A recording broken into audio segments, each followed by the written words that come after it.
Top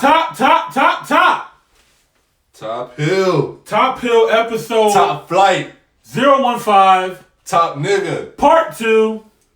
Or 016. I don't know what the fuck Apple gonna do to us when we say this. But anyway, we're here. And we're talking about the top 10 hip-hop albums of the motherfucking decade. Special shout out. Turn me down over there. But turn me up over there. All right. I go by the name of EmoneyBoss. And I go by Chadvisionaire. And then we have Carmen the Stallion behind the scenes. Carmen, you can come say hello if you want. Making everything possible for us. Yeah, making sure we don't have any technical difficulties. Shout out to Carmen the Stallion. Carly Check Live in the building. Shout out to Antonio Wayside. Shout out William Bowser. Love you guys. Y'all family. This shit not charging. But yeah, we're here. We just finished wrapping up the top 10 R&B albums of the decade. Now we gotta talk about the genre that we love very near and dear to our heart. Hard as fuck. Nigga, what?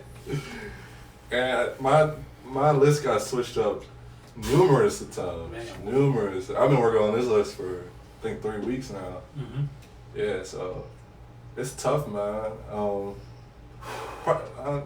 not gonna make everybody happy. I'm not happy with it, but at least with my number 10. But I think I'm pretty satisfied with the rest of it. It's just that my number 10 was really hard. Well, let's give them the criteria so they can make sense of what this is. And then we can kind of tell you why we came to the conclusions that we did come up with. Number 1 is cultural impact. What have you done to the culture? Hip hop is super influential when it comes to fashion, music, style, whatever. Hip hop has a huge impact on the culture. So, how has these albums impacted the culture? Is 1. That's a good one. Yeah, that's a really good one. Number 2, lyrics and vocals. How do you sound? Is it unique? Is it different? You biting? What's up? Number 3, beat selection. You can't have a song without a beat. You just can't. I mean, you can do some acapella shit, but that's for some acapella shit. Quality. How can you wrap that shit in one project? You know what I mean? And then the last criteria, skippable tracks. What I mentioned before, like you can have, 5 dope ass songs, but if you put those 5 dope ass songs on a 20 album project and those 15 songs are whack, I can't give you album of the decade. You know what I mean?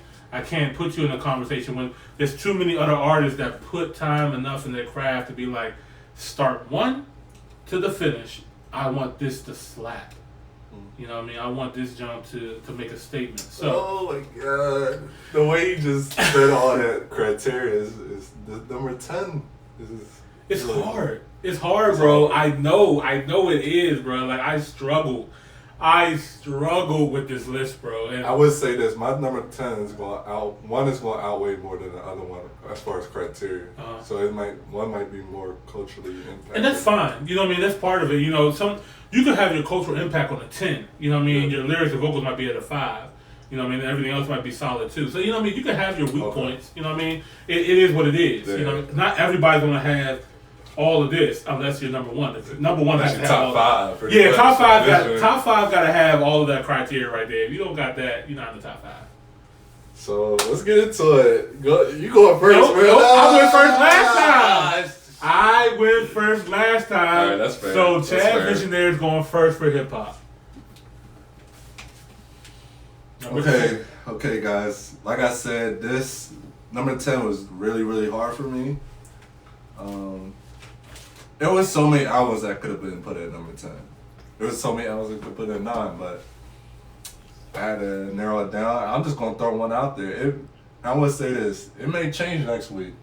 This is how I feel right now. This is what I've been meditating on. So I'm gonna just throw it out there. A$AP Rocky, long live A$AP. Nigga! Okay, alright, go ahead. Say what you need to say. Say what you need to say. I had to put him at number 10. Mm-hmm.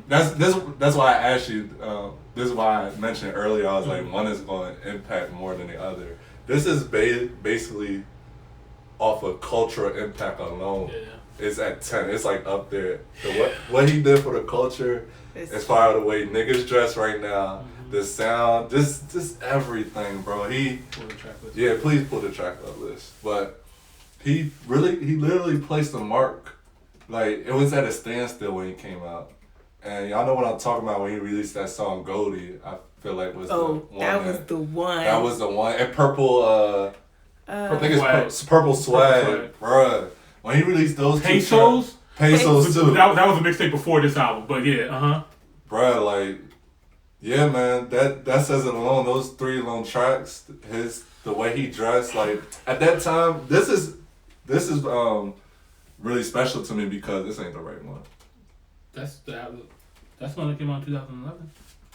That's the first album I'm talking about. Oh wait. By the way, comment says if Kevin Gates ain't in this one, y'all gonna both have to see me. For a decade? Who that? Rico Spazzin'. Rico. Get the fuck Listen, out of here. The decade is a very long time. Get the fuck out of here. Rico, I need you to understand what a decade is, my brother. You gotta go from 2010 to now, bro. I love Kevin Gates. That is my man, dog. I fuck with all of his projects. Let's be real. But we if cannot we talk about straight lyrically, maybe, but you got that overall package. Cultural impact. There's so many people quality, before him that you would have to. You have to acknowledge before the Gates. Right. You know what I mean? You have to do that. Gates is very after 2017-ish, 16-ish. You know what I mean? I can't give him an album of the decade title yet. This album is special to me just because of the fact that Live ASAP. Yeah. Long Live ASAP was a bop. This was special to me because at the time in high school specifically, I just graduated. This came out 2011. But you know how fashion forward I was in high school. Mm-hmm. And niggas That fashion killer job. literally niggas used to make fun of me because I wore snapbacks, I wore skinny jeans, and they wasn't on the same shit that I was. I've been doing that shit for the longest. And I relate to A$AP Rocky because he was already on that level too. So when he came out, he spoke to a subculture like me, niggas that was really into fashion, that was wearing skinny jeans, wearing all black, wearing luxury. Like, niggas didn't know about Rick Owens and Hood by Air. Yeah. Like, he really put us on for the map to be like, yo, hood niggas, anybody can do this fashion shit as well. So that alone puts him up top. This is the cultural impact. And then the album's really good. Like, I never heard no A$AP Rocky sound. Like, No. the Houston influence, of course he got New York style influence, but bruh, niggas wasn't rocking gold teeth in New York. Bruh, it's just so much stuff he did. And like you said, Fashion Killer, Goldie, he has a couple of hits on Wild for the Night. White people love this song. Skrillex. That's one of my least favorite records, but niggas, white people love that shit. That was hard. White people love that song. Black people too. Don't get to it. Nah, Okay, white people love I liked it. I'm black and I like it. I love it. it. White people love that shit. I was a fan of Okay. Skrillex at the time. Yeah. Okay. I'm so glad that Chadvisionaire put the A$AP Rocky album on. I had to. And I'm so glad he did. Because, and that's why we have a podcast together, brother. Because there's going to be times that I wish I could put him on my top 10 albums, but after I put my list together, he didn't make it. Somebody had to do it. Somebody had to do it. I'm glad you did because we can at least talk about him, bro. Right. A$AP Rocky definitely had an impact on the culture. He definitely had dope lyrics. He definitely had great beat selection. Definitely had quality of music.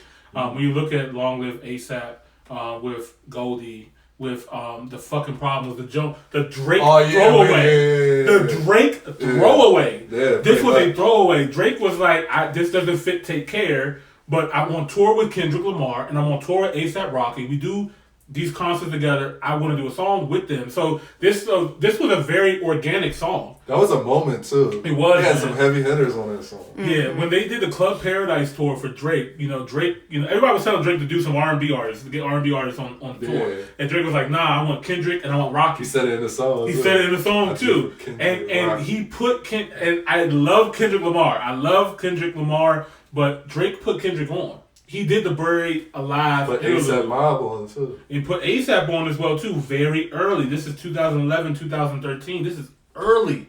You know what I mean? In the teens. So shout out to A$AP Rocky and all of his music. Long Live A$AP. At Long Live A$AP is also an amazing album as well too that definitely needs to be You know what included. Joe Budden said in his last podcast? He said, it's sad to say this, but A$AP Rocky is more culturally influenced than musically influenced. And that's fine. Mm-hmm. I mean, I heard that. I heard that because I mean, he's definitely not just music, right? Like he impacts the culture in other ways with fashion. And then like his best friend is Tyler, the fucking creator. Like, I mean, come on now, and they make great music together too. Yeah. Somebody said Schoolboy Q oxymoron. That's Man. Fuck. Oh shit. That's a good one, bro. That was really good album. I see that really shit good. live. Schoolboy you saw that live? Eats that yes, shit.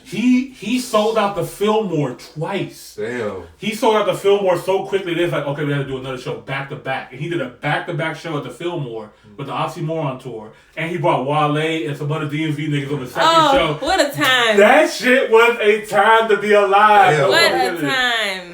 That's yes. I'm glad you said that because I've been wanting to talk about that album, but it didn't make my list, bro. Rico spazzing. Shout out to Schoolboy Q. Yeah, Rico, that was a good one. I'm with you on that one, bro. And please keep throwing the Jones out here to us because we love all these albums, but it's very tough to come up with a top 10 of the decade, 2010 to now.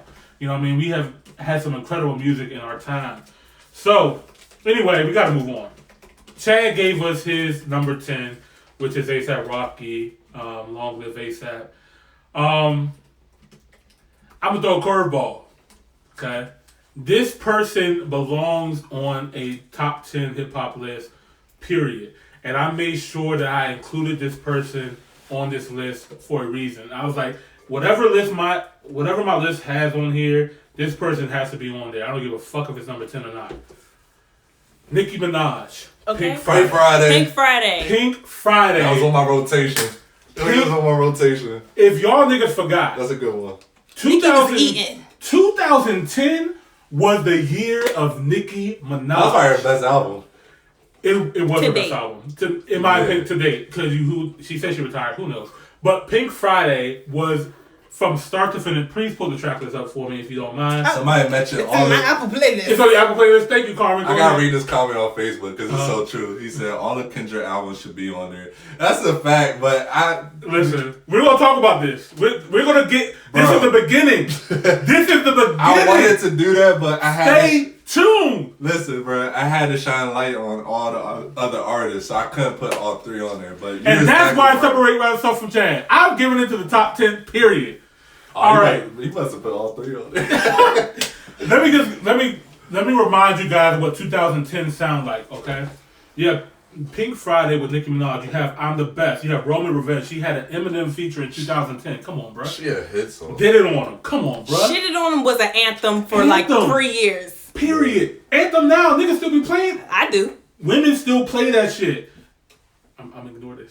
Right Through Me. Fly featuring Rihanna. Save Me. Moment for Life with Drake. That's my favorite Moment song. for Life. That's my favorite song. That's on my playlist. Bro, like, it's a timeless song. That shit was perfect. Great. Okay, you got Moment for Life. You got Check It Out with Will.i.am. Check it out. Black Eyed Peas, Black Eyed Peas took over that early era. 2000s. That era, I mean, she solidified herself with that. Then you got a Kanye West feature with Blazing. You got Here I Am, Dear Old Nikki, Your Love. You know y'all know it. Your love. Go ahead. Last Chance, Super Bass, Blow Your Mind. I mean, the list goes on. This is an incredible album. And then the other thing, too. You think there's a skippable track on there? There's some skippable tracks. That's why it's number 10.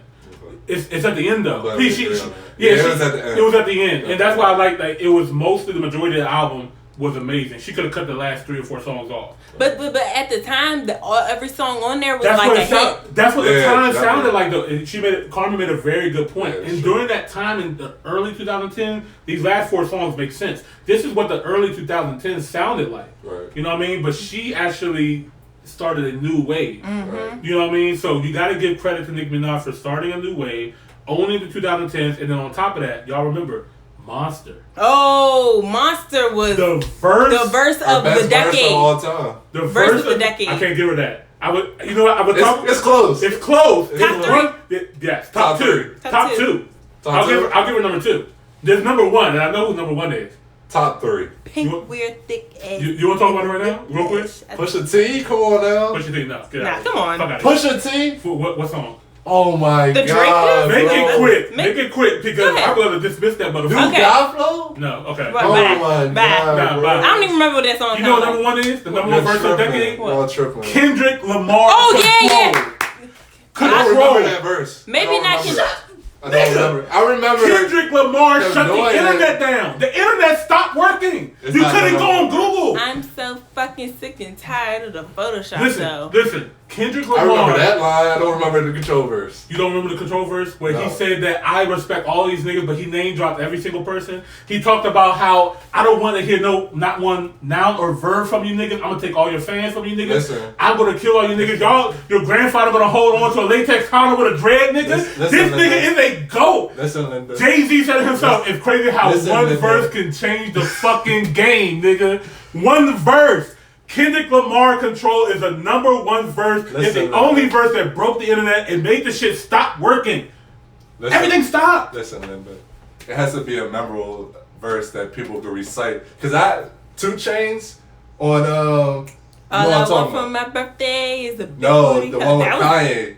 that Kanye was song. Kanye, Kanye was on that on song. there. My money tall, just like you know what I'm talking about. You're talking about one line. I'm talking about an entire verse, a classic. Right. I let somebody listen to it recently that never heard it before. It was like, where I've been in a hole. Right. I have been in a hole. And What that's- has happened? And that's How not did I never over hear it? Pusha T. I'm sorry.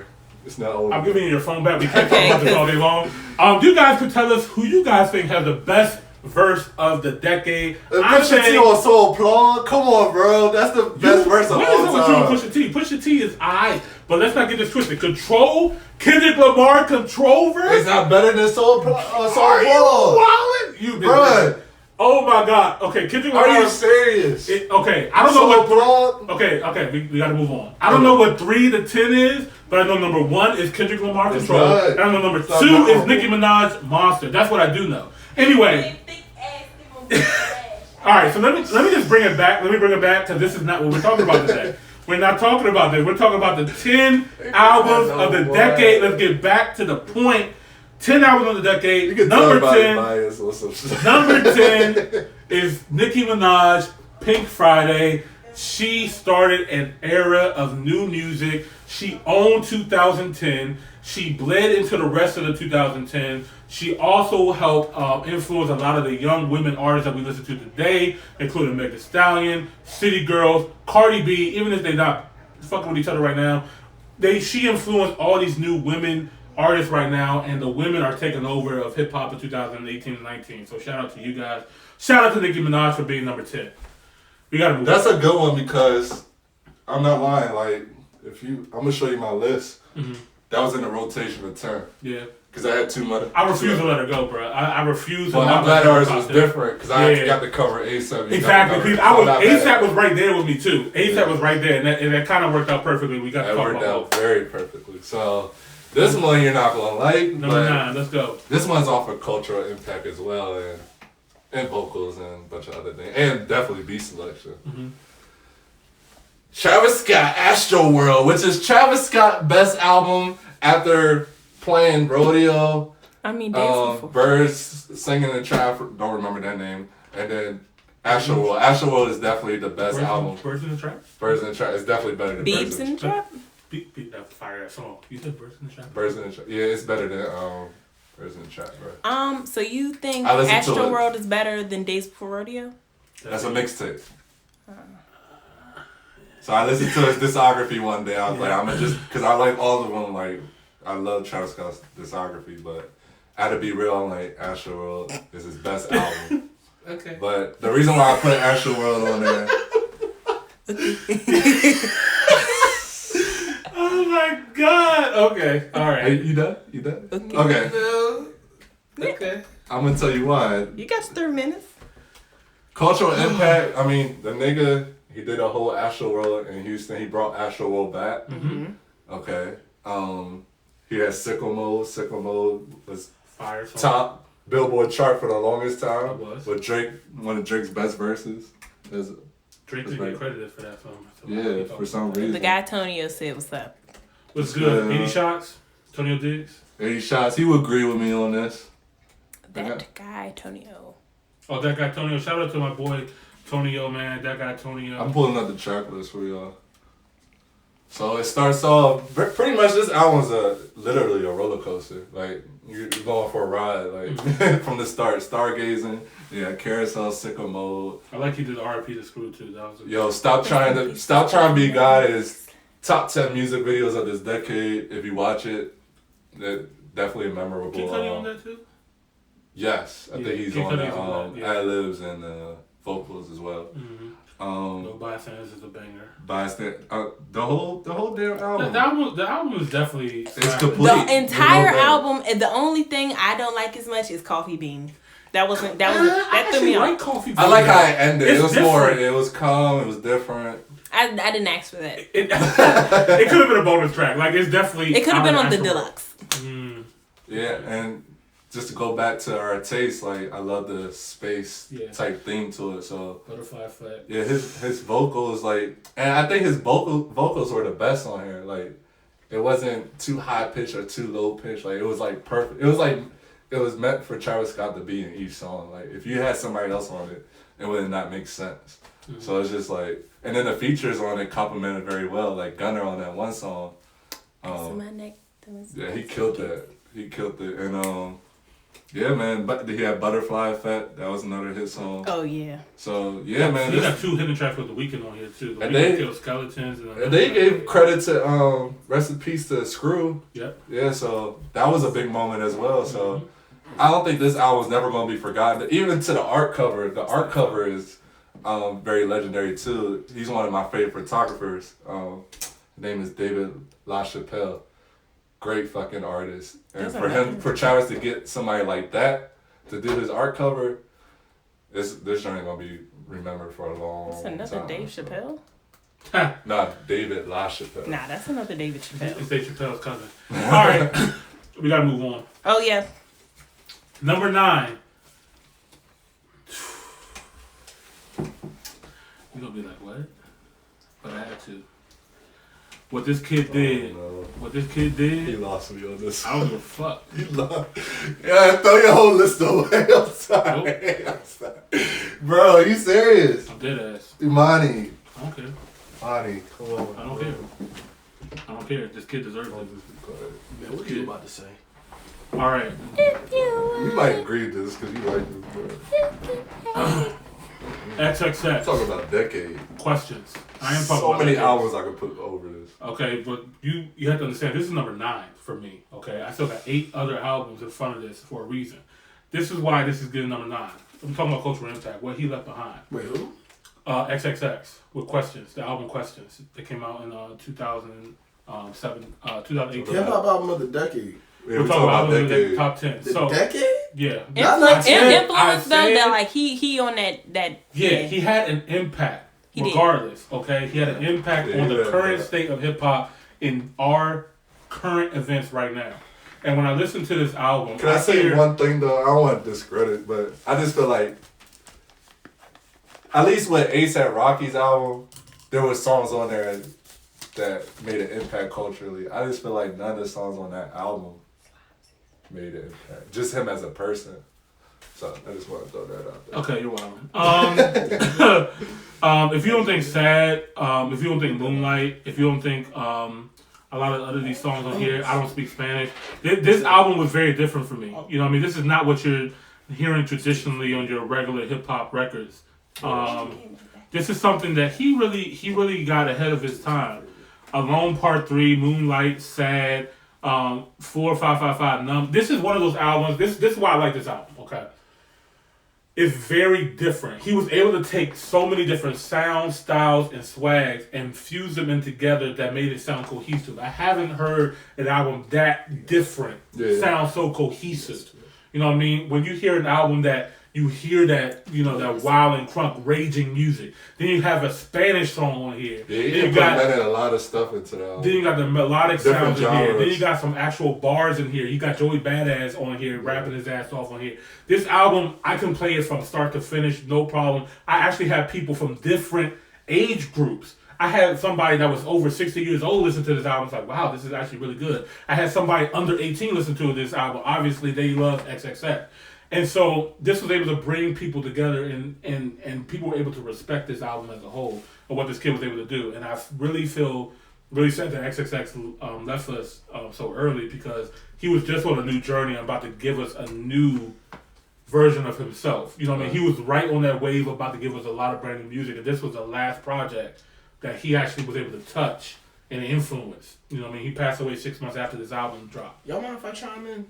Man, did anybody notice that, like, not necessarily with every album that he did, but it just seemed like there was increments in his career where he would completely evolve and just mutate into a whole different person. Yeah, not just an artist or a rapper, but just mutate into a whole. And it showed in his physical, in his body, his style, the shit he did with his hair, the new tattoos. It's like he evolved. His mentality evolved, and it just manifested into every other dynamic of his life, including his career. And that's why it really hurts me that he died so young. And I think that's another reason too why the last two projects that came on after he passed are not as impactful. I feel like they're more so used for money gains and for getting streams and just trying to continue. It doesn't feel organic. It doesn't feel real. Yeah, like you could definitely tell the difference between this Questions album from 17 compared to the new junks we just had, Bad Forever or whatever, all those other junks. You could definitely tell the difference. Comments? Yes. So the first one says, "What's that Childish Gambino joint with Redbone?" That joint was "Awaken My Love." Now that one is more so R&B and soul. He doesn't really have any hip hop. It's a different sound. Alternative as fuck. It's alternative, but if you go back to his because the internet album. You talking about internet? No, because the internet is a hip hop album. That album is incredible. Yeah, that junk almost made my list. That almost made my list too. A lot of people slept on because of the internet, and I remember I was working at Best Buy during this time, and I remember Born Sinner came out. And Born Sinner came out the same time that because the internet came out. I was working the register. It was compared to Yeezus. It was. Yeezus came out around the same time. 2013, bro. That year was just another level. Remember 2005? Oh, that was a great fucking song. That whole Sweatpants, that whole album, bro. World Star. That whole album was another level. Like, I really wish he would have made my list, but once you hear the rest of my list, you understand. Definitely on my rotation, too. The second comment says, XXX better than Nicki. Never in my mind. Is your mind right, honey? Are you okay? No, that's fine. I mean, I give them respect on that. Who said that? Yeah, give them a shout out. Miss Marika. Miss Marika? Miss Marika. Miss Marika. Miss America. Okay, Miss America. Yes, I understand. I know. But Pink Friday was an incredible album. She made it number 10. Number 9, I picked XXX because me personally, you gotta understand. This is my list. You know what I mean? Somebody else might pick Pink Friday to be number 1. I would never fucking put Nicki Minaj above that. I'm not gonna do it, but I do feel old Nicki maybe, but this is old Nicki, and that's why I wanted her. What was the first? Pink Friday is the number 10 album. I wanted to make sure that Nicki made this list. I wanted to make sure that Nicki made this list, and that's why I did that. So anyway, we gotta move on. We could talk about these hip hop albums all damn day long, but I gotta give Chad his time to go ahead and talk about his number. Where we at? Number 9 album. I really love that album, but it's just it'll be like maybe top 100. Yeah, man, it's not. I'm just saying what that album did for me. It's my list, you know what I mean, and I feel what this kid has brought to the table, and I hold up, wait, shit's about to go bad. Shit's about to go real bad. Chad just, you disrespectful motherfucker. What the fuck? Are you serious? It's not this. It's just being real because I would go back to when he was critiquing. I get it. That album did for you for XXX, but let's be real. Like, oh my god. If he would tell him what your number 9 is. But think about this. If he would have never died, bro, would you would have put that album? That's how I look at it. Like, I'm going based off basically like albums, like good albums. How I look at it is you talking about Marathon, right? No, I'm talking about Victory Lap, the one. That's the one. Yeah, I like it. It's just more so I wouldn't have listened to it if he didn't die. Type like what you're saying. Okay. Yeah. So for the people who are Nipsey Hussle fans before Nipsey Hussle died, probably feel how I feel right now. I listened to Nipsey Hussle way before he passed away. When this album came out, I knew this was the number 1 album of that year. Yeah, when he got nominated for that Grammy, I said, this nigga gotta take it. There's no other hip-hop album better. And then Cardi B... Travis Scott was in that. Yeah, Travis Scott was nominated for Astroworld. Cardi B was nominated for Invasion of Privacy. And they beat Victory Lap. That is a fucking shame. This is a hip hop album to the core, to the T. There's no other hip hop album that came out during this year that tops Victory Lap. Period. Travis Scott is up there, bro. That's why I said, I would have felt fine if Travis Scott would have won or Nipsey Hussle. Because, like I mentioned in the other podcast, you gotta think about the new age rap. It's not all about just lyrics and boom bap hip hop anymore. Like, you gotta switch it up. And that's why I appreciate people like Travis Scott, the new age rappers. Yeah, you gotta understand though, what, like, hip hop at its core. This album is too special. It's too hip hop. But I feel like you don't have to make a good. Say, think about the greats though, and I ain't trying to rip y'all's podcast over and over. But I'm just saying, think about the greats, the pioneers that actually made hip hop what it was. Now we're talking Wu-Tang Clan, we're talking Pac, we're talking Big, we're talking those kind of people. What hip hop was our community's fucked up. Let's give you this black experience, explicit. Think about NWA. It's a mirror to the culture. It was and the culture was the streets, and the culture was what niggas was dealing with at that time. That was our only voice. Can I say something? Nipsey Hussle really embody that. Go ahead. I get that. I love all the legends you just mentioned. But when it comes to making an album, it's all about the art at the end of the day. And like I said, you don't have to have substance. Don't get me wrong, I appreciate you really don't have to have substance and all this other shit that we're used to. This is a new age. We're walking into 2020. You can make a good ass album without all the lyrical shit. Playboi Carti, he's not on this list, but Playboi Carti, Dial It, that's a good fucking album. And he barely says shit. Right. So I'm talking about what's making a good ass album. But like, sounds like good. this though. That's cool, but like we're not necessarily just talking about the album. What we're talking about on this Nipsey Hussle topic is the embodiment of hip hop. Mm-hmm. I'm sorry, but Playboi Carti does not personify hip hop. He personifies a new age culture, a branch. It don't personify yours, but it does for a lot of people though. That's what you got to do. But the branch is still going to go back to the main root. The main root is Nipsey Hussle. The main root is Tupac. The main root is Biggie. The main root is Jay. Yeah, but a lot of people don't relate to that because Ronnie Rich just said, I've never listened to them things. These branches of the tree, but you got to think about the root of the tree, though, is what I'm saying. These are branches. We're talking about the root of the tree. But Ronnie Rich just said it the other day in his interview. He looked up to Young Thug. And you look up to Lil Wayne. He never listened to Biggie, Tupac, and Nas. And he just made a good fucking album. That's great. But that's all I'm saying. Like, you don't need... I mean, like I said, I respect those people. One of those guys that really had... But what about Young Thug? He changed it. Young Thug really influenced them, so... The other thing, the Thug influenced this whole generation of rap. This whole new generation. Yeah, but they weren't having the talks. They're not having the... If I go to OG... Now they are. If I go to OG and be like, yo, Young Thug is top 50... You're smoking crack. Like, okay, but he's top 50. He's not top 50 no matter what. Yeah, he's top 50, but he's not top 10. But if you go to OG right now, they're gonna say he's smoking dope. Okay, and guess what? OG ain't gonna be listening to my playlist. But that's my point. It's just like you don't. I get what y'all saying. All right, we gotta. Yeah. So I put Nipsey Hussle at number 8. It's a good ass album. It's a good, like he said, it's good hip hop at its core. It definitely got that LA sound to it. I love how he incorporated the features on here with Kendrick Lamar, CeeLo Green, Marshall Ambrosius, Dom Kennedy, Belly.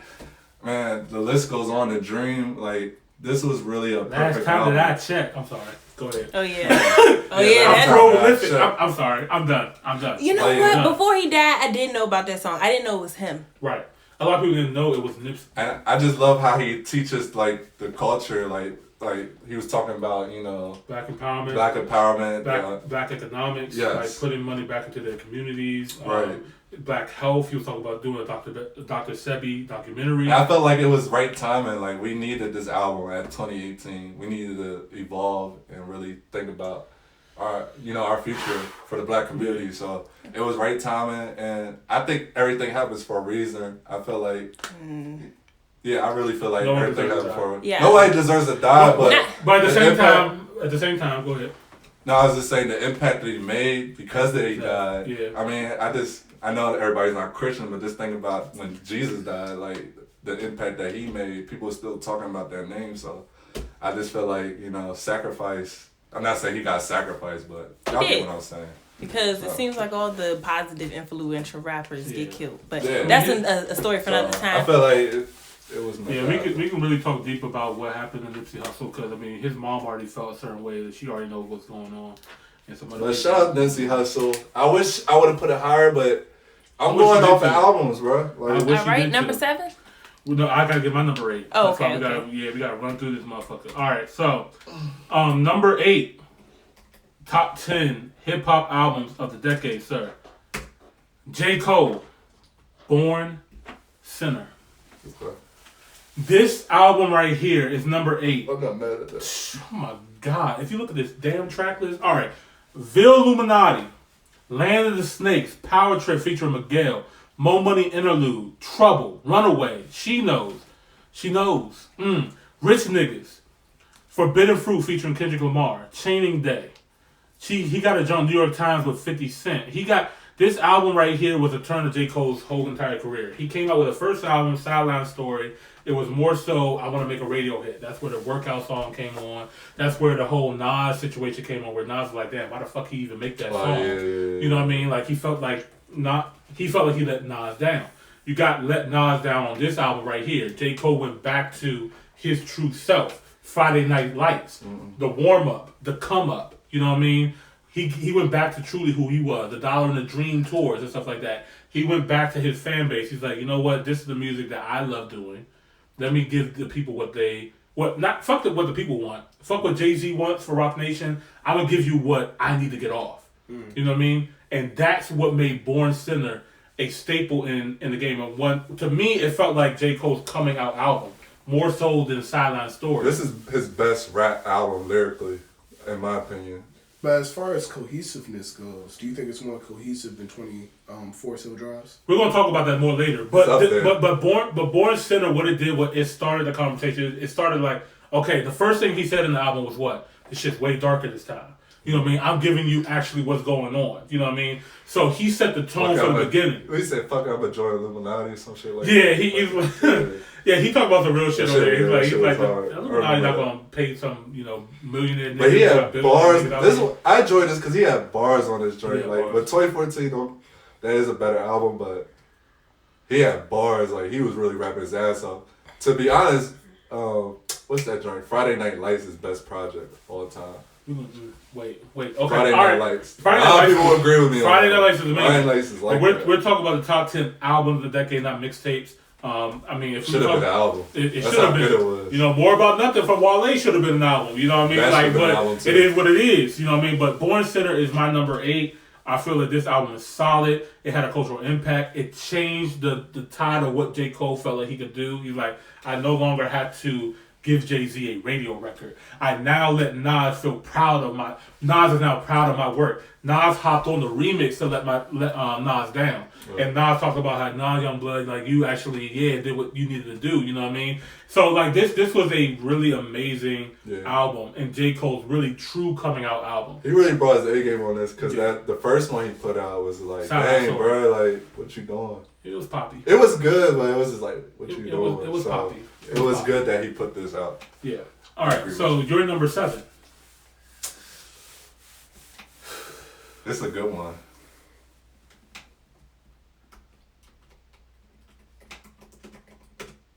Watch the Throne.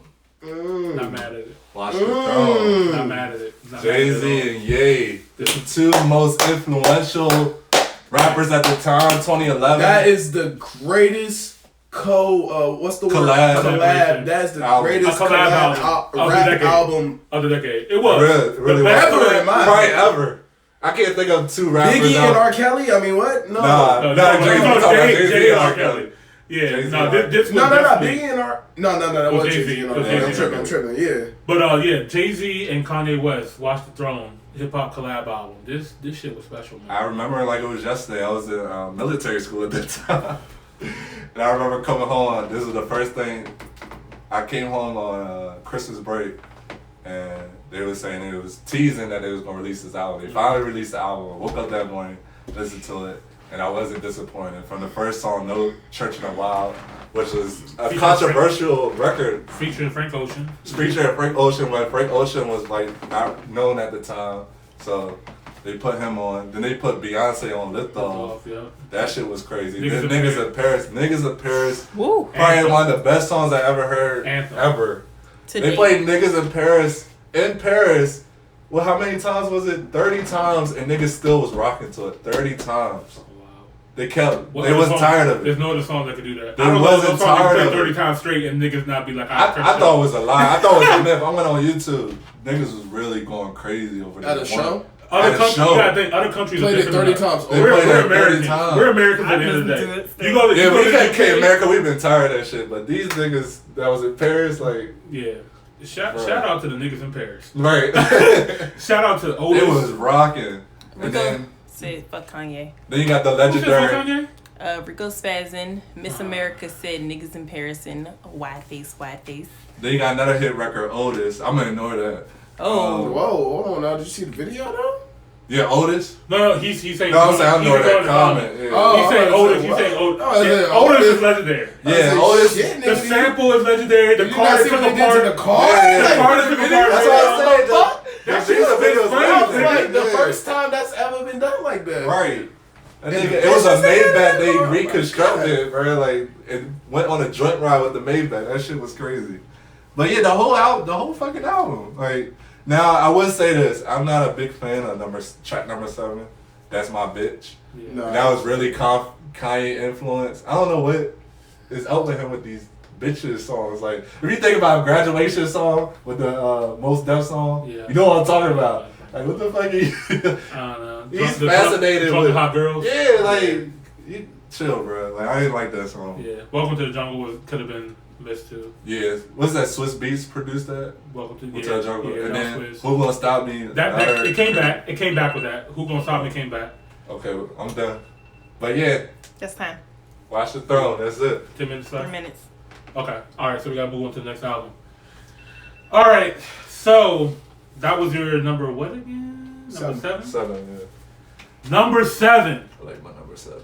That was good. For EmoneyBoss. And Chad's gonna be like, wait.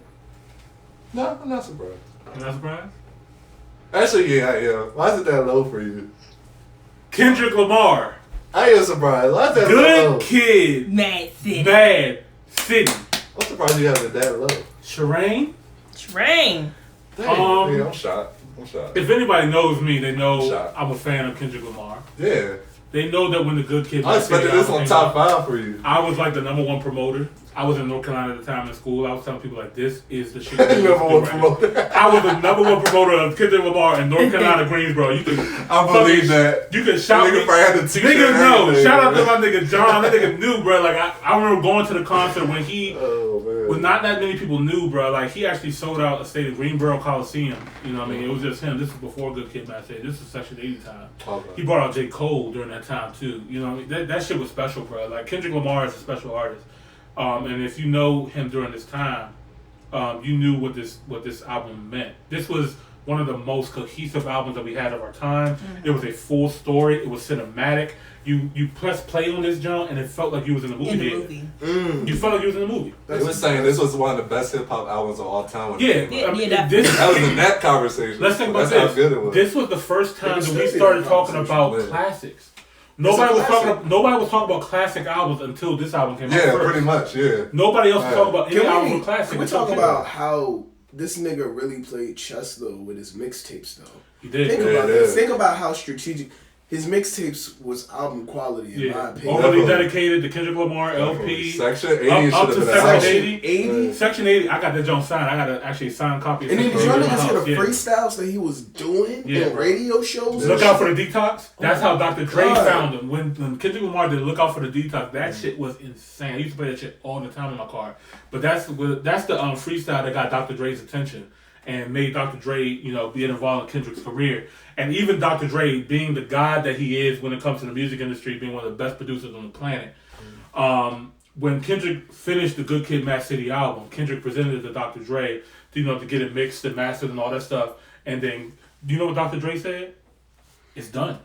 I don't got to do anything with it. you already knew what you wanted to present to the world. Dr. Dre did nothing but add a feature. He had to do nothing. He did the feature with the recipe, and that was it. But other than that, he didn't touch Kendrick's album. I respect Kendrick for that. It's like, bro, I want to do this myself. I don't need no cosign. I don't need you to help me. Like, I'm my artist on my own. Yeah. So that. 30 seconds. All right, we got to go ahead and pause. We're going to get back to the part 2 of the top hip-hop albums of the decade. No. 30 seconds on that topic. Okay. Yeah. All right, bet. Oh, never mind. You got time? All right. You good. All right, niggas. Okay. All right, I'm done with what I'm saying. All right, Kendrick Lamar, Good Kid, Mad City, number 7 for E-Money-Boss. I dig it. Are we on number 6 now?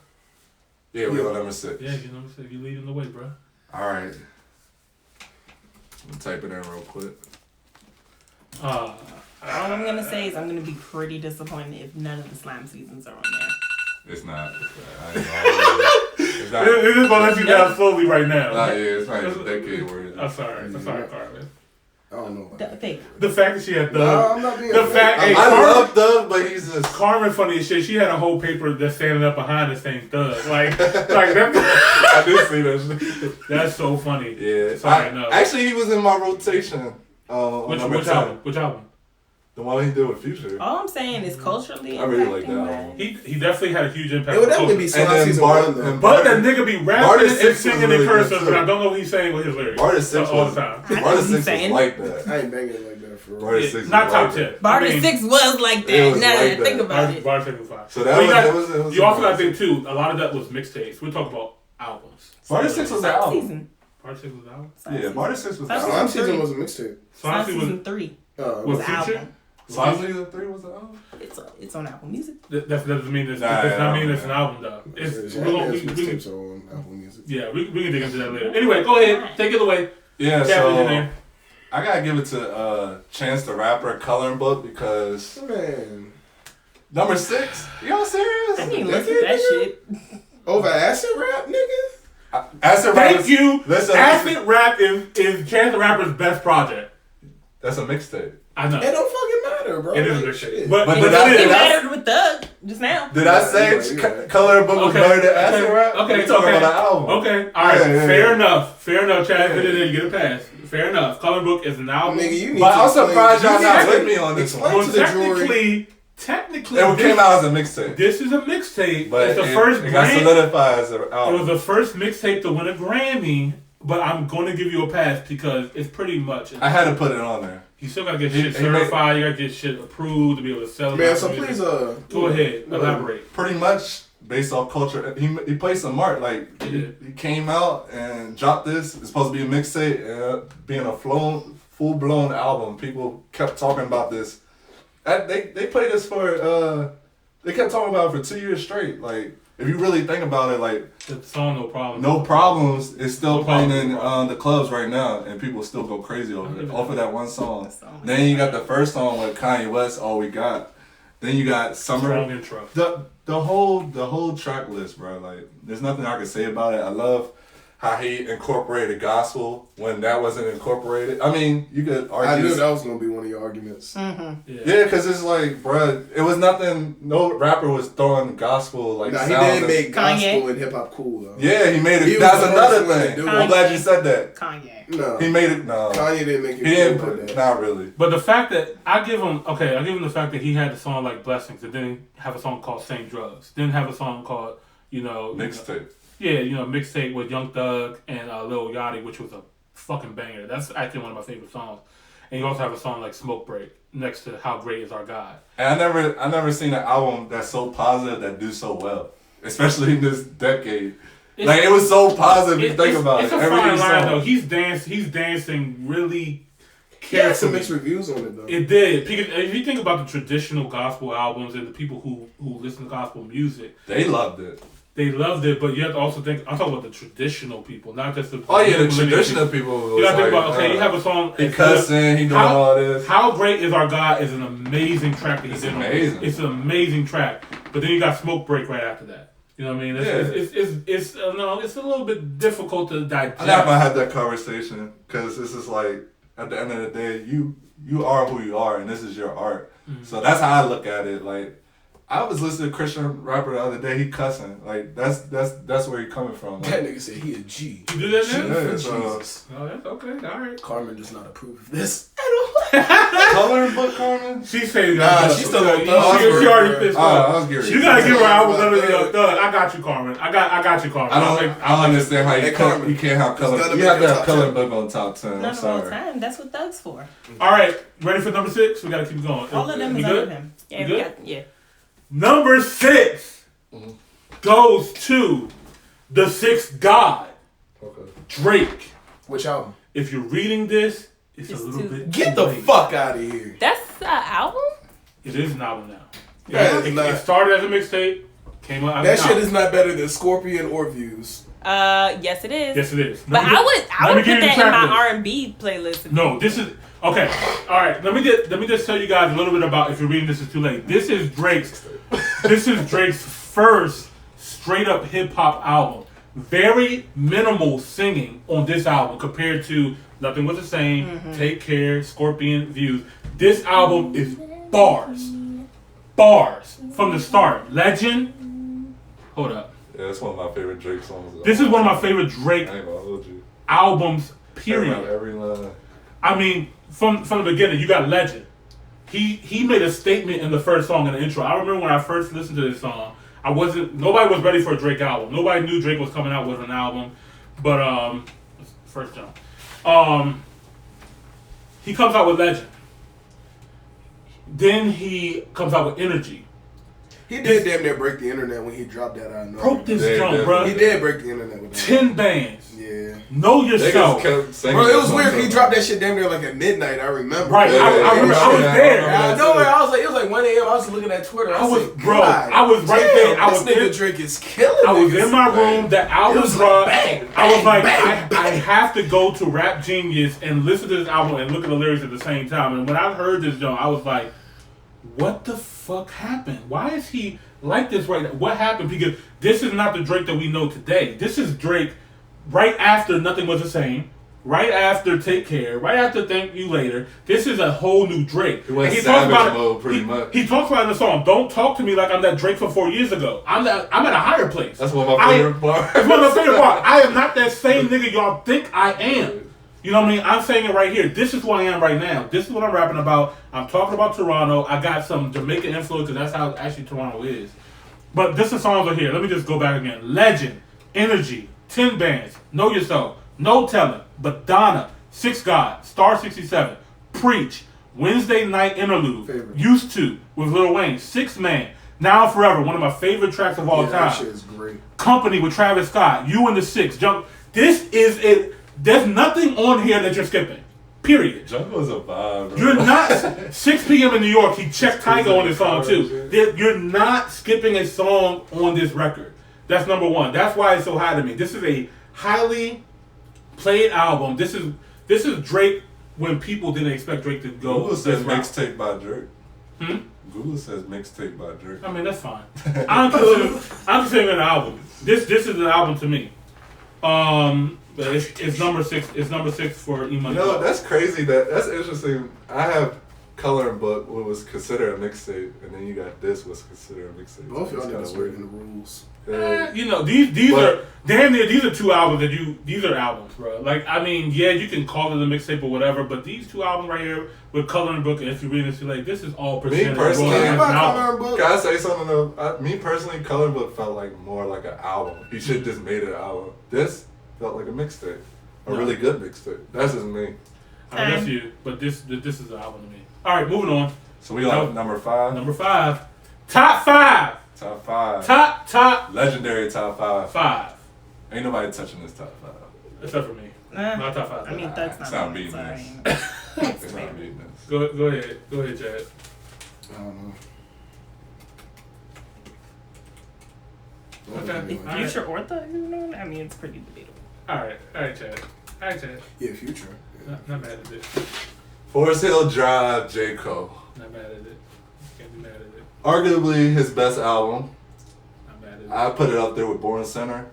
I had the opportunity to go see it live.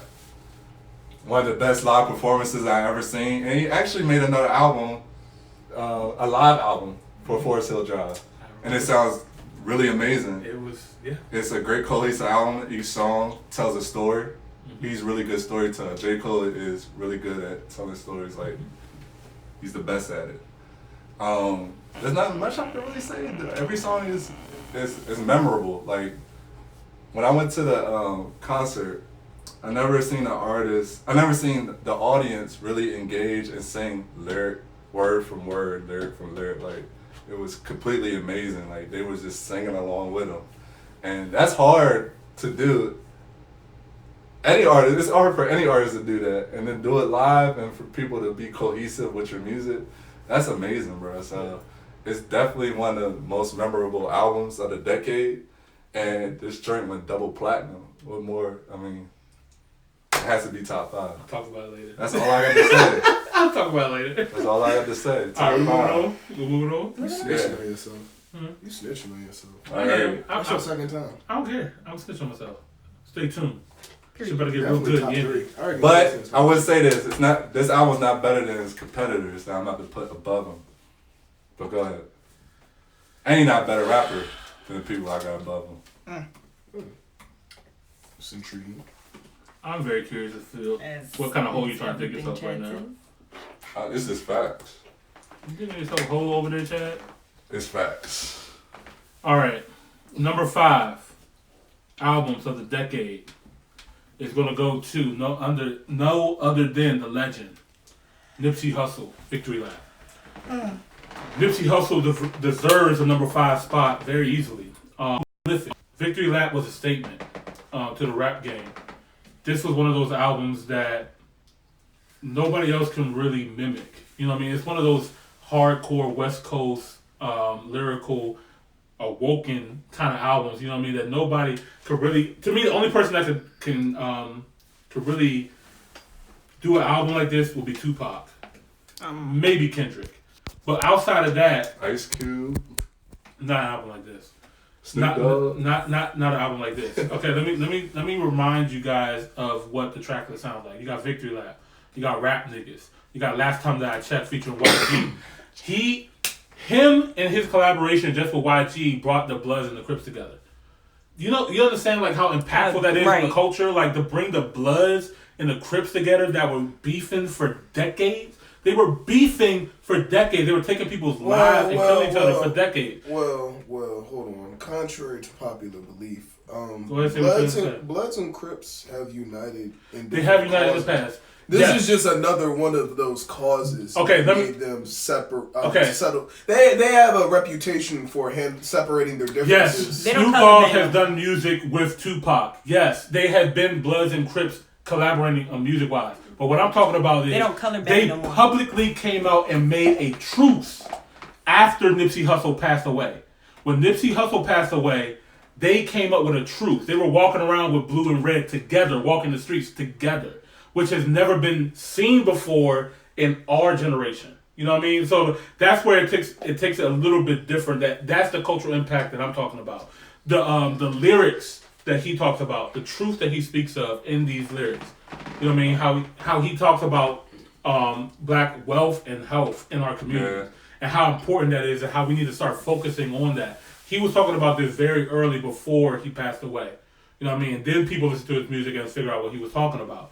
Young Niggas, Dedication featuring Kendrick Lamar, Blue Laces 2, Hustle and Motivate, Status Symbol 3, Sucker Proof, Keys to the City, Grinding All My Life, Millions While You... Look, like this album is a complete slap from start to finish. This was a perfect project. This to me was the best album of 2018. It should have won the Grammy for the best hip hop album of the year. It lost to Cardi B, Invasion of Privacy. But it wasn't that good. But Cardi B. Yeah, in my opinion, Cardi B had an incredible year. I don't want to take away Cardi B's smile. Yeah, and I still wanted Cardi B to win. No. The album, to give the album its credit, and you got to remember she got a fan base overseas as well. Yeah, she has a fan base overseas, and like but the seeds are really if you go to New York, it's a Latin seed. They're right there. Hey, check it out. We got 30 seconds on the live left. Okay. All right, so we're gonna go ahead and take a break on part 1. Carmen, go ahead, close it out, Carmen. I know you said what you want to say.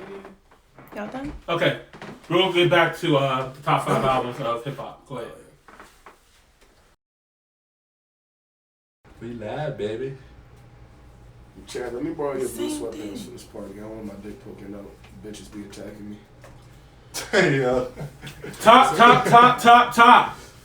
Top Hill, episode 015, part 2, hip hop albums of the decade, or 016, depending on what. Chadvisionaire got the best hip hop list of all time. Live. EmoneyBoss has it. It's the But truth. anyway, It's a y'all- legendary list. y'all make y'all decision. Your favorites don't got a list like this. You're right, they don't. All right, let's go ahead, bro. Let's go ahead and get to the top. Let's They go gonna know ahead when I and drop it. let's do a recap. Go do your top 10 to 5 real quick. I'm giving my top 10. So at number 10, I got ASAP Rocky, Long Live ASAP. Fire. And at Yes. number 9, I got Travis Scott, Astroworld. At number 8, I got Nipsey Hussle, Victory Lap. Violent. At number 7, I got Ye and Hove for Watch the Throne. Understood. And then at number 6, I got Chance the Rapper, Coloring Book. And then at number 5, I got J. Cole and Forest Hill Drive. Disrespectful. All right, so my top 10. Number 10, I got Nicki Minaj, Pink Friday. Number 9, I got XXX with Questions. Number 8, I got J. Cole with Born Sinner. Number 7, I got Kendrick Lamar, Good Kid, Mad City. Number 6, I got The Sixth God, Drake, If You're Reading This, It's Too Late. And number 5, I got Victory Lap with Nipsey Hussle. It's crazy. Both my number 6 are both niggas from the 6. You know what I mean? I just, numbers mean something. You know what I mean? And you know what I mean? You make it like, yeah. All right. Anyway, we're going to get into the top 4 albums of the decade, the top 4 hip-hop albums of the decade. And, we're going to go ahead and leave it up to Chadvisionaire to kick us off. Number 4 is pretty hard for me, but I'm at peace with it now. So I'm going to just let it out. Damn, Kendrick Lamar. Oh, my God. Oh, wow. That's actually not even bad. Not bad. Wow. That's actually. I had to put this up here I'm glad because you talked about it. Okay. Let's talk hold about on. Let me put the track list up. I do not. Can't Is it make that wickedness? much. Oh, God, chills. This is another artist I was fortunate enough to see live. Just technically speaking, we saw Rolling Loud Music Festival. I think this Our was first 20. Rolling Loud. Yeah, our first Rolling Loud. Yeah, first 2017. And he played this album, and man, this album was another album meant to be played live. Like that shit was incredible. We were the second people to hear it live too. He played it first at Coachella, then played the Rolling Loud. Yeah. So we were gifted this here in a second, but from the moment it started, like I never heard anything like it. I just love artists, any album that starts off with something you never heard, like just a complete different sound. So once I heard, and it sounded good, so once he played it, I was just like, I was already in. And then the second song, DNA, which is probably the best song to me, that shit's on a different level just because I felt like there was a little Kanye influence on there. Because Kanye was Yeezus album. He was there for the Yeezus tour, by the way, too. He was there as well, so he opened up for Kanye during the Yeezus tour. This beat itself alone just slaps by itself alone. Like you don't need lyrics on it. Like if you play this automatically, like we just played this instrumental, like we were gonna be like bumping our heads. But of course Kendrick Lamar did his thing on this track. Then you got Element, you got Loyalty with Rihanna. That was a moment. Yeah. Then you got Humble. Humble is a very special record. This song they're gonna be playing for a long time too. This is gonna be on the oldies type albums where people are gonna be like, yo, I really like this song, da da da. Like our grandkids gonna be saying that. And they use this song for at riots or whatever, for like political campaigns. Like they play this song all the time and stuff. So that was a moment. Then you got Lust, Love, you got Fear, God. I mean the whole damn album is just cohesively really good. Whatever happens on Earth stays on Earth. Yeah, and it had a story, like, bruh, there's so much stuff you could say. Like, another thing I like is, my mind is just racing. He did, I remember Kendrick Lamar was talking about this album in an interview, and he felt like this was his best album to date. He felt like this is better than... His mom felt it was his best album. Who? His mom. His mom did too. Yeah, his mom texted Kendrick him. made me feel like I live in the Matrix after I heard that. Yeah, pretty much. He like this was a movie. Yeah, this was bro, he made me this was a realize movie. like the world you really live in, especially with the last couple tracks that he had with hold up, pull up the last. What's the And I like last the 3 tracks? I like the kill. Yeah, Fear. It was Fear, God, and Duckworth. Duckworth, God, and Fear. Now. But I like Those the were martial some arts very type special influence records, too. Is that 3 minutes? Yep. All right. I like the martial arts type influence too, Yeah. with the Kill Bill type things and stuff. That was pretty cool. Okay. too. Really briefly, just because you brought up this album, I have to talk about it Okay. for like less than a minute. Okay. All right, you talk about the kung fu influence. Did you know that the first black, samurai was the first samurai was a black man? That's number one. Didn't Number know two, Didn't know that. yeah, Kendrick Lamar with Damn. You got to look at this like it's a puzzle. You know what I mean? When you start looking at the pieces to this puzzle, you start seeing the connection. First 2 songs, Blood, DNA. Next two songs, Yah, Element. Yah is a god. Element is an element of a god. Okay. You got Pride and Humble. 2, that go back to back. Love, Lust. XXX, Fear, God. He really put a lot of thought in this. It's too much thought. Then you can play the album backwards. Bruh, if you play his That's drum backwards, crazy. it sounds like That's a different. wild. It's a different album. And he did it on purpose because Wow. he came out with the collector edition. The collector edition, which starts from the back to the front. Right. You know what I mean? So, and even when you hear Duckworth, when Duckworth ends, it tells you to replay Play it it. backwards. It tells you in the song. And to then replay it sounds backwards. cohesive backwards. When you hear that shit is wild. this is That's 2 mind-blowing. albums wrapped into one. That's mind When you start from Duckworth and you go to God and then you go to Fear, when you go that way, the album is different. When you go from Blood to DNA to Yah, it's a different album. And this is just genius. This is just pure artistry, pure genius. And when I first listened to it, I didn't really love it as much because I wasn't really sold on the cheap kind of songs like Humble. You know what I mean? Like I don't really like the choruses that are so repetitive that I don't feel like it's creative enough. But then when I hear this album as a whole and feel like what he was actually trying to do, I understood it.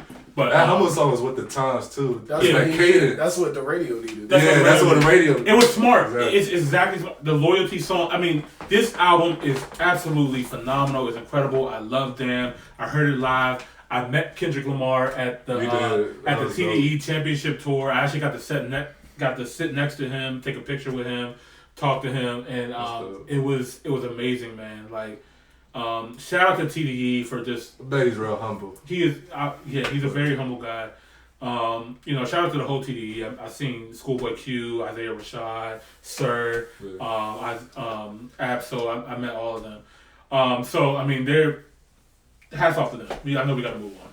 Like Kanye said, he the guy MC. Number 3. There's no way around it. Top 5. I'm matter of fact, no, it's your top 4. Excuse me. Number 4. This is funny. Number 4 for EmoneyBoss. I'm surprised. To I'm very Pimp surprised. a Butterfly. Kendrick Lamar. I'm very surprised. This is, to me, Kendrick Lamar's number 1 album, and let me explain.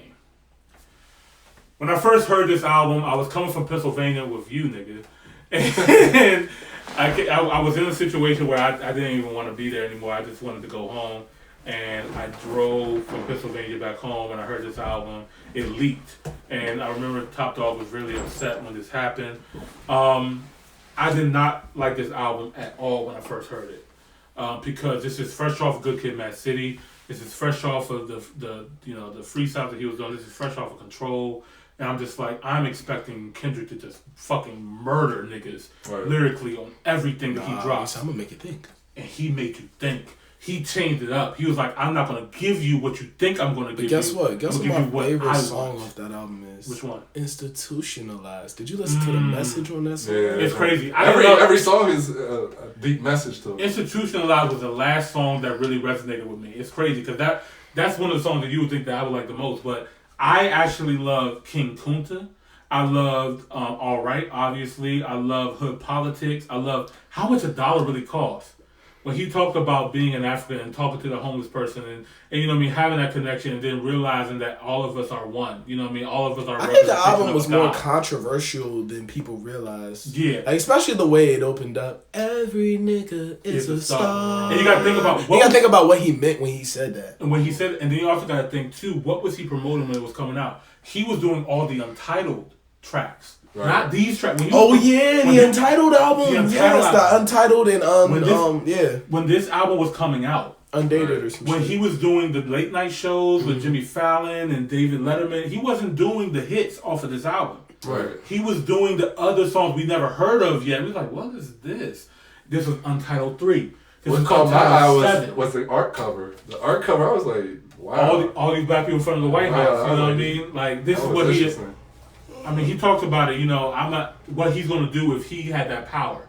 If he had the power of a president, what would he do? Mm-hmm. I'll pay my mama's rent. I would do this. I'll get all my niggas out the hood. I'll do this. I'll do that. And then when this album takes you on this journey, it feels like it's not as simple as you think it is. You know what I mean? Like, this is a real life thinking album. And, you know, when he talked about going home to Africa, he went to Africa. He started making songs in Africa and then, you know, going to the Mandela jail and stuff like that. He did all that kind of stuff, and then he talked about going back home. He talked about blacker the berry and the sweeter the juice. He talked about I love myself. I know all the stuff that my people went through and who I am. I still love who I am right now. The I track was so monumental. When this song came out, it was unorthodox because when the song came out, it was an actual radio record. He did a video, he released it on radio, he performed it live, but then when you heard it on the album, it's completely different. It's not the same that you were listening to. So, and it was live. He did it on purpose. And the I track to me was so important. And I think what he pretty much wanted everybody to know from To Pimp a Butterfly is you can be somebody that can be used to influence a culture by somebody else, you know, trying to use you, or you can reflect who you are. I myself. I love myself. I am this. You know what I mean? And then project that and let you go off of your own, you know, your own thoughts. So I really appreciate To Pimp a Butterfly. It really had a huge impact on me personally, on the culture. His lyrics was insane. The beat selection was crazy. The quality of the album was there, and this doesn't have any skippable songs.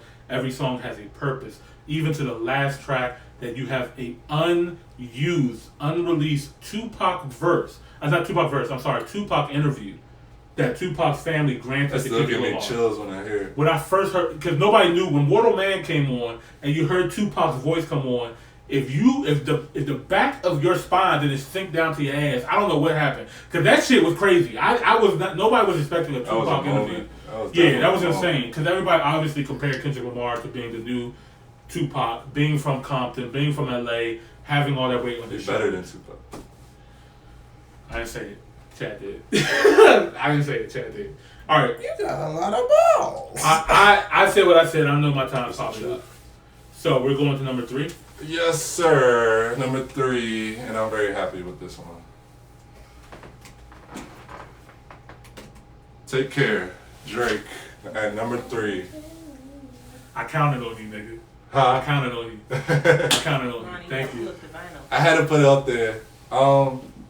This is my second favorite album. My first favorite album is Nothing Was the Same, and I'm going to get that vinyl, Nothing Was the Same, but I had to get Take Care. I had to give credit where it's due. This is at a moment where, this came out in 2011, I believe, and this is where Drake just shifted his whole sound, his whole wave, just everything he was doing at that time, because with his first album was Thank Me Later or some shit like that. It sounded like everybody else. Like, he had a Swiss beat song. We talked about that during the interview. Yeah, we talked about that. So it was something that wasn't Drake, but off of this album, we got Drake, and we got Drake for who he is and his sound. And I felt like each song is just relatable. I feel like it don't matter what part of life you're in. You could, like, if you're cool or you a drug dealer, just anybody, like, if you're a nerd, like, anybody can relate to Drake in some type of way with each song. And then the sound alone, like, it gives you that cold Toronto feel. Like, I just love, I just like how music kind of like changed my mood. It puts me in a certain mood. I listen to Take Care. Like, I sit down, I just reflect on my past relationships and shit. Like he really knows how to like get into people's emotional state and mindset, whatever. So he got his songs, Headlines.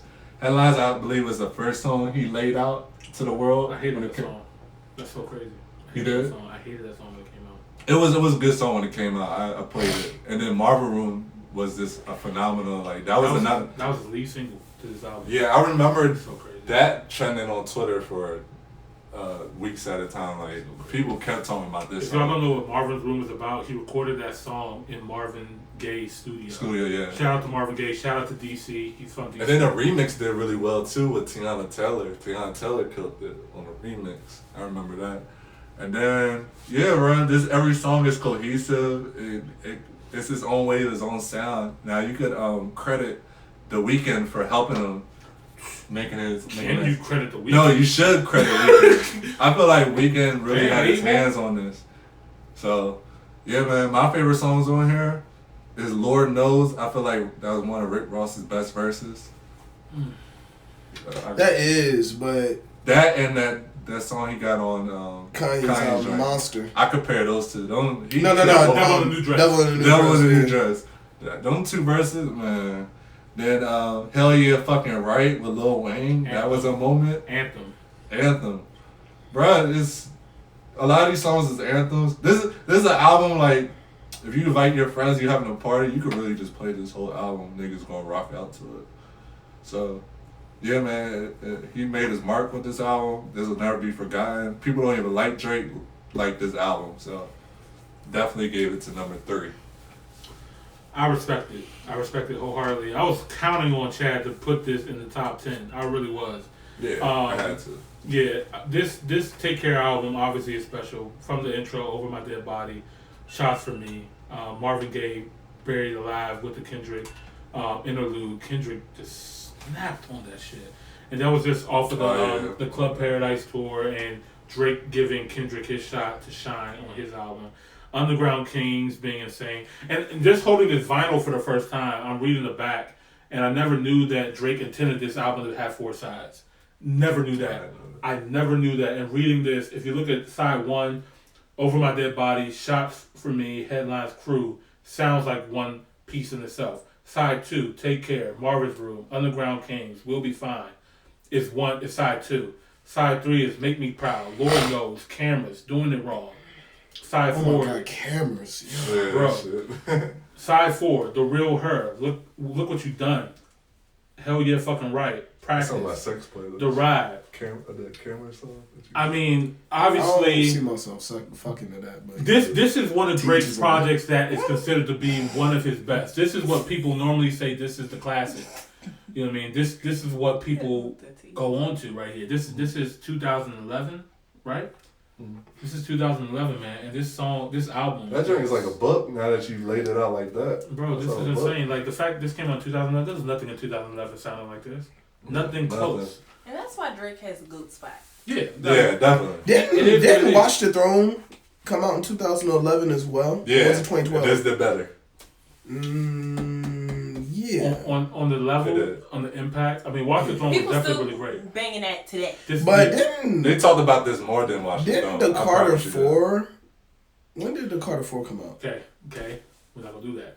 Carter 4, yes, it did. I think it did come out in 2011. But I'm trying to fuck up your list. I'm just no. I mean, Carter 4 obviously Lil Wayne had a huge impact, but you gotta think this album came out when Lil Wayne was locked up. Lil Wayne was locked up, and Drake and Nicki Minaj was holding it down for the Young Money Cash Money camp. So he did his job. He did his job. Nicki did her job. They exceeded actually, way past expectations. Cause this was a fucking mixed Lil Wayne kid. got out of jail. He said, this was a mixed kid, Jewish kid from Canada that was on the Degrassi. He wasn't supposed to be able to do that. And this nigga did this. Right. An impactful. We're talking about this nigga on top albums of the decade, maybe one of the top albums. But neither was Nicki Minaj. Nicki Minaj was supposed to be able to do that either. Nicki Minaj was not supposed to do that, and so credit to them for just blowing past expectations and believing in themselves. He's in the conversations of one of the best rappers of all time. Period. Nobody would ever expect that.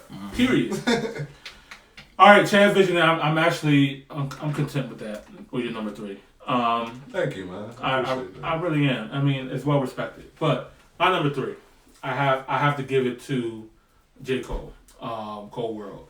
J. Cole's number 1 project, and this is why. Chad had J. Cole 2014 Forest Hill Drive on his list earlier. This is why J. Cole is so far up on the list for me as number 3. 2014 Forest Hill Drive did something that nobody else was able to do. Let me tell you how amazing this album was behind the scenes. This album was the first album to go platinum with no features. Yeah. This was the first album. Double platinum. No features. Nobody. By him damn self. This is the first person. He went back home, sold out his home stadium by himself. He had some guest appearances by Drake and Jay-Z that came to his show. The 2014 Forest Hill Drive, the HBO special that you mentioned earlier. You have somebody that went on tour that actually did his tour, the 2014 Forest Hill Drive tour, and started from intro number 1 to the end. Played the whole album. He played the whole album from 1 to done. Never seen an artist do that. No they usually other, play the hit records. He played the whole album. I like it like that. He played the whole album from start to finish, and then in between, he gave people snippets of what they wanted to hear. Some of his dope tracks. Light Up. You know what I mean? The joint that got him put on the Jay-Z. You know what I mean? He did the joint with Missy Elliott and Trey Songz. Can't Get Enough with Rihanna in the video. So 2014 Forest Hill Drive was an incredible moment for hip hop because it proved, for one, you could be an artist from North Carolina, not even the most popular city in North Carolina. You could be a random ass country nigga from North Carolina, go to college, get a college degree, you know what I mean, come from a mixed family, you know what I mean, raised by a white mother. You then come out with an album, you get signed to Jay-Z somehow. You get all this blame on you from jacking people's styles and sounding too pop. You got Nas dissing you. Then you come out with an album that is by yourself, representing where you come from, who you are, and it just put a fucking stamp on the hip hop game. I know he didn't expect this, but and then what he did with this album was he did it again and again. He took 2014 Forest Hill Drive. He then did For Your Eyes Only. And that went platinum with no features. Yeah, I don't know how. Then you did KOD. That went platinum with no features. And both of those tours he did from start to finish those albums. I was there for the For Your Eyes Only tour in Baltimore. When he came out in handcuffs like he was going to prison, he talked about Colin Kaepernick not getting signed to the Baltimore Ravens and everything that was going on with him. And how he felt about Baltimore after Freddie Gray passed away by the hands of police brutality. J. Cole is an impactful artist. He's one of those people that when he performs live, it's not a Travis Scott feel, obviously. It's not Young Thug. It's nothing like that. But he made you feel that he's talking to you in the crowd. It doesn't matter where you're sitting. You can be in section 400 or you can be right in the front next to him. He will make you feel like he's talking to you. And I felt that not only with the For Your Eyes Only tour in Baltimore, also in Rolling Loud when he came to Miami. Let me ask you this, though. Mm-hmm. You didn't see... We all know that he is a wonderful performance. But, his stage presence is phenomenal. Yes. But if you didn't see the show and if you didn't watch the show, that little watch show shit he had, documentary, whatever. If you didn't watch it, you literally just listened to the album, would you still feel the same exact way? I still feel really strong about 2000. So you was connected to this album differently because you invested into it and you got to see a different side of it. I'll give you that to my credit, to my discretion. 2014 Forest Hill Drive is more impactful on me than it is maybe other people. And I'm okay with that. I can only give you who EmoneyBoss is. I'm not going to give you who somebody else is. What's top 10 for me may not be top 10 for you. It may not be top 10 for Chadvisionaire. It may not be top 10 for Antonio Wayside. It may not be top 10 for Carmen the Stallion. But top 10 for EmoneyBoss, J. Cole is number 3 with 2014 Forest Hill Drive for the reasons that I gave you. There's no other artist living that has done what J. Cole has did. And this is the first album that he actually knocked it out the park. He went double platinum, no features. He toured his album from start to finish. He did everything. He did things that no other artist thought they could do in their career. He's on a whole different playing field by himself. I mean, he paved the way for a lot of hip hop artists. Not to be able to accomplish certain things that was like just undoable. And then to come out with the Dreamville record label, to do the Dreamville concert at home in North Carolina, and to also do the KOD. That's why he could be put like it's just like Drake with his website, the way he sold his first mixtape off of OVO.com. Right. Like It's just crazy. It's like he kind of like set a new standard. He set a new standard, exactly, and nobody else can compete. Like I don't know who else do you know can go platinum with no features. Yeah. Period. And that's not just hip hop. That's anybody. That's rock, R&B. I don't give a fuck what your genre is. Who has an album that went platinum with no features? Somebody just said, how you put 2014 Forest Hill Drive over To Pimp My Butterfly? I just did, and for the reason I just gave you. Kendrick Lamar. Listen, exactly. For what I just told you, Kendrick Lamar is an incredible Good Kid, artist. Mad City was better than To Pimp a Butterfly. No, oh, okay. Right, and some people feel that way too, and Good Kid, Mad City. It resonates differently because it was more of a reality-based thing, but it wasn't. But To Pimp a Butterfly was more political. Yes. I felt Yes, it was more it was. political.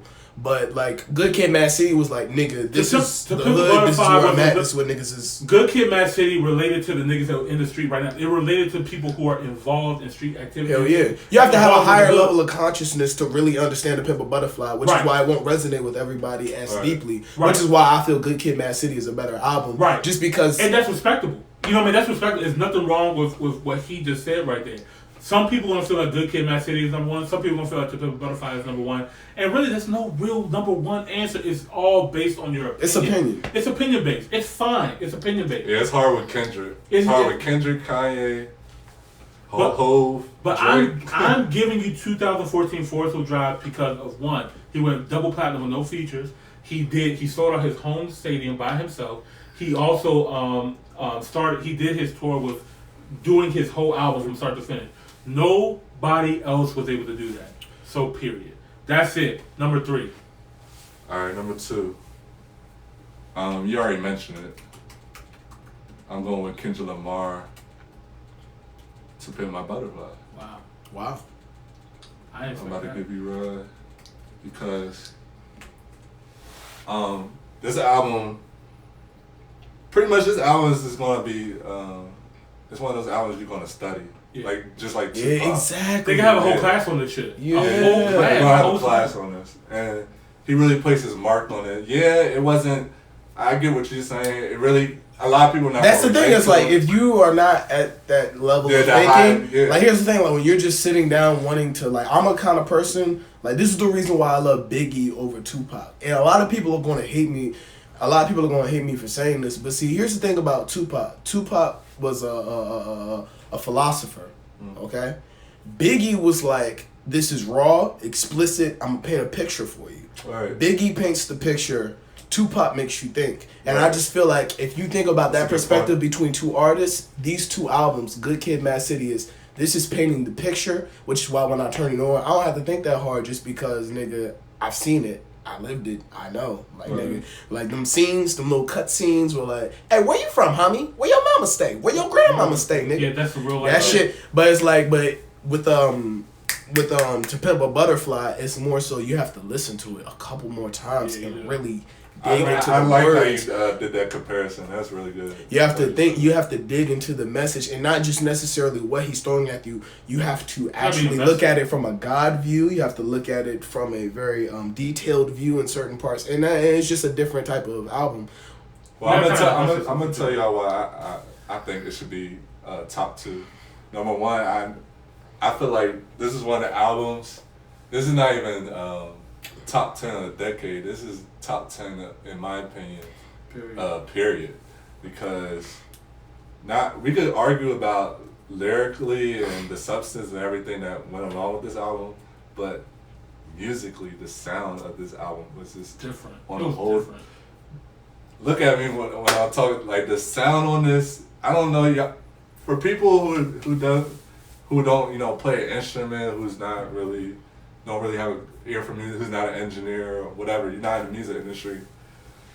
If you're a musician, if you play an instrument, you're a producer, engineer, and you really sit down and you listen to everything sonically that went to this album, the instruments and everything that was behind the lyrics. Fucking perfect. Yeah, these It's walls, perfect. Everything, yo. If these walls could perfect. talk, When you that talk shit about was you, crazy, bro. When he was talking about this, like how he had a battle between himself, like him emotionally. You know what I mean? Like that song right there. He talked about how he had to fight to get that record on the album. Yeah. Like people were telling him, "You does not need to be on this album." It was so different. and so polarizing. And because we keep saying this word, might as well. Kendrick Lamar is the first hip hop artist, period, the first rapper, period, to win a Pulitzer. He's the Pulitzer Prize winner. No other musician has that award. Yeah. So shout out to Kendrick Lamar for. That says a lot right there for you just mentioning that. Yeah. But yeah, man, and another thing is too, when I go back and listen to other albums, I compare other albums. I'm like, there's no perfect album. Like I could, like with Forest Hill Drive and the other albums, I could pick little stuff out. Be like, they could have left this out. They could have did this and that. But even the critics, even the hard ass critics, if you go and you type in Google and you look at all the critics that rated this album, 10 over 10, flawless. Mm-hmm. I never seen. Usually critics got every little damn thing to say, but every critic that I like to listen, one of them, y'all should check him out. His name is Needle Drop. I think that's his name. Bald head white dude. I got you hit to him, Antonio. Mm-hmm.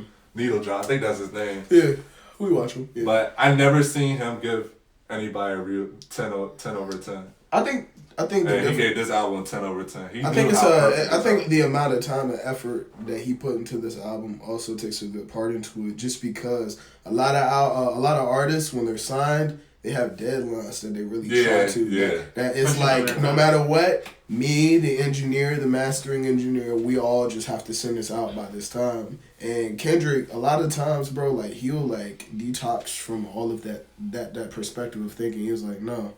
Like, I'm going to make sure, by any means necessary, that what I want to happen is going to happen. I'm glad he took his time. That's, like I said, that's the most perfect artist. And perfect album, bro. Yeah, sometimes we just need that from certain artists. All right. Oh, what the fuck I just do? I broke it. Bruh. I got you. Okay. So. He said I broke it. I broke it, bro. I don't know. Hey, what tab was we on? I don't know, nigga. These guys got too many tabs.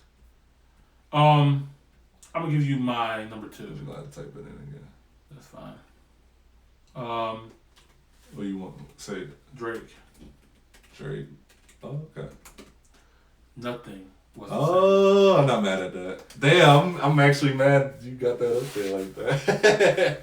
I'm not mad at that at all. So.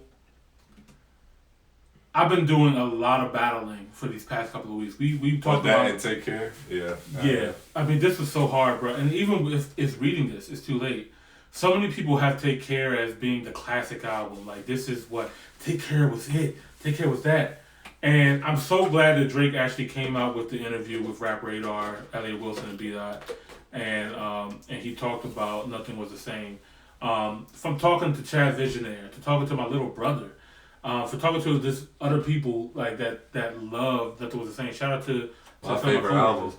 Yeah, when you start really going back and listening to these albums, when you hear Nothing Was the Same, you realize that the impact that he left on the culture with that album, nothing was the same. You know what I mean? Like literally, he literally put that album title out because he meant what he said. You know what I mean? Like this album, when you start off with a track like Tuscan Leather. Oh my god. That's a legendary intro. He has the best intros if you ever think about it. Yeah, think about it. Legendary Tuscan Leather. Over My Dead Body. Oh yes. Even Fireworks with Alicia Keys. Now what was that shit was fire. What was the intro to Views though? Cause that shit was fucking crazy. Hard. What was the name of it? Family Close. Oh my fucking god, son! What?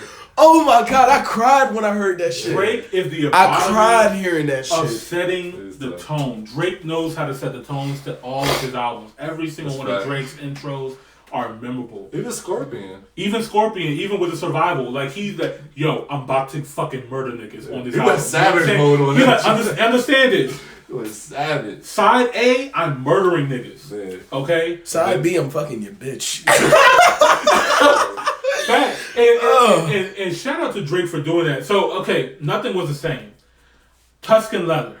Yeah, first song off Bucks. I mean, how long is this nigga gonna spend time on the intro? That motherfucker was as long as you need, nigga. Like, keep going. As long as you need. Keep going, nigga. Don't stop talking. Like, Don't stop rapping. That's when I listen to that, right? I'm like, keep going, bro. Keep going. Say your shit, always, and I was trying to figure out why does Nothing Was the Same never resonated with me as much as Take Care, as much as If You're Reading This, as much as Views of Scorpion. I'm like, why?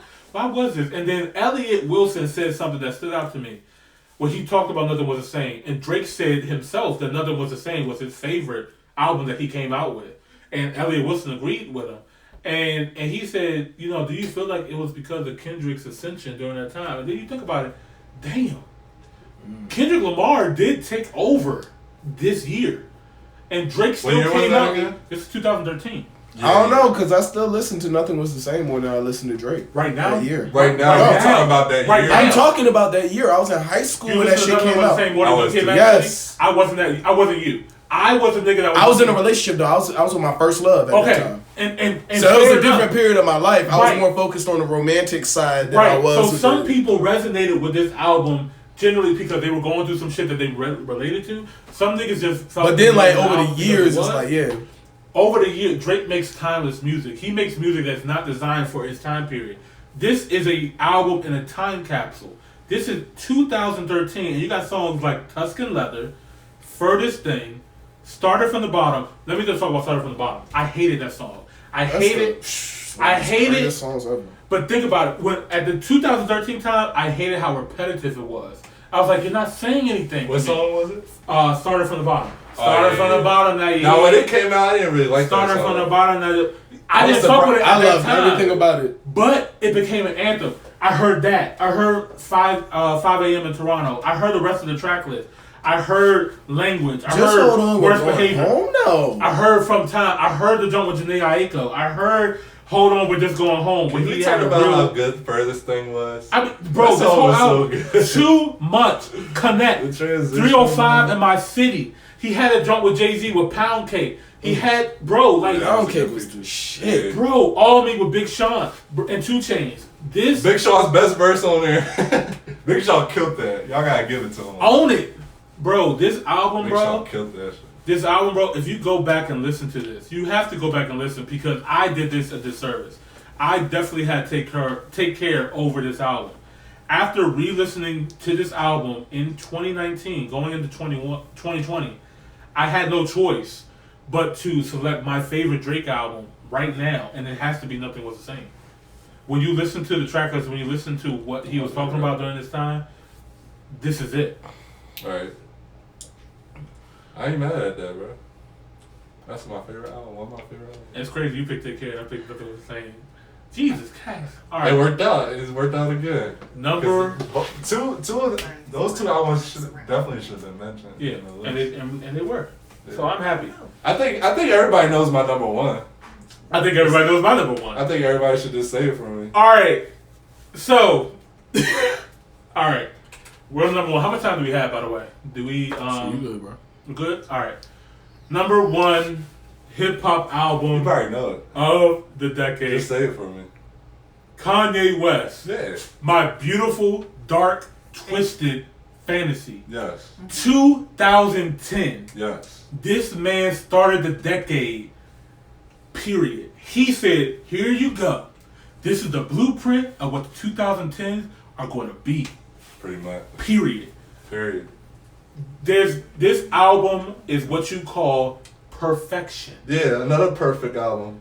There is nothing that you can add or subtract, divide or multiply to this album. This is it.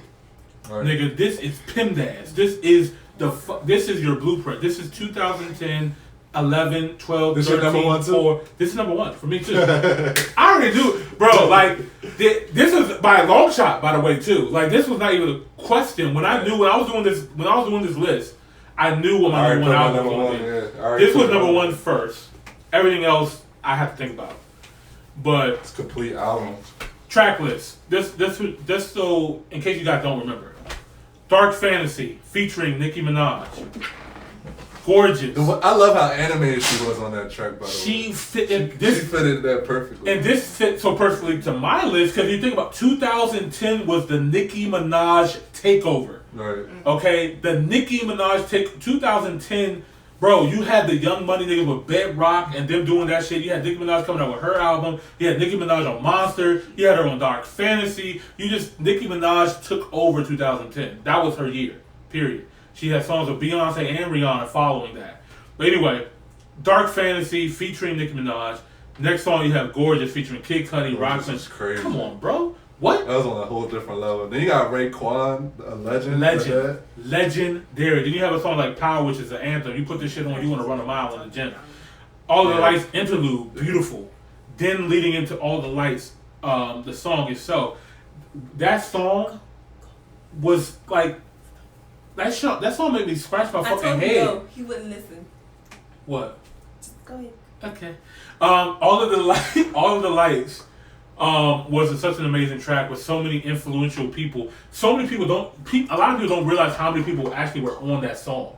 From John Legend. Oh yeah. You know what I mean? To Kid Cudi, to Rihanna, to all these amazing people that influenced that one song with just a little snippet. Fergie. There's a little people that. The video is amazing too. What, bro? Monster, obviously. Rick Ross with the intro. Jay-Z with his bar, and then Nicki Minaj's and Pusha T, killing. One of the best verses of the decade. Nicki Minaj? On Solo Plug.